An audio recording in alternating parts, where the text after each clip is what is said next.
Hello everyone, हमारे पास एक वक्फ का कानून है, वक्फ एक्ट है, जिसमें संशोधन का जो बिल है वो फिलहाल लोकसभा राज्यसभा से पास हो चुका है और राष्ट्रपति के पास अब जाएगा, जिनकी मंजूरी के बाद वो कानून की शक्ल ले लेगा और वक्फ एक्ट में जो संशोधन है, जो अमेंडमेंट है, वो कंप्लीट हो जाएगा।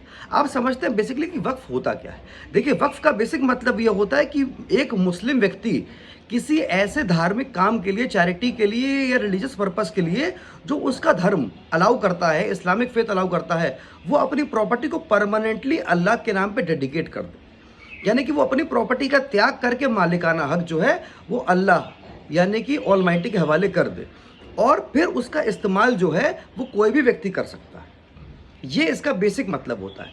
और जब वो अपनी प्रॉपर्टी को परमानेंटली डेडिकेट करता है भगवान को, तो फिर उसका मालिक वो खुद नहीं रह जाता, वो बन जाता है वकीफ, यानी कि जिसने अपनी प्रॉपर्टी को अल्लाह के हवाले कर दिया है, परमानेंट डेडिकेशन कर दिया, परपेचुअली यानी कि हमेशा के लिए डेडिकेट कर दिया है।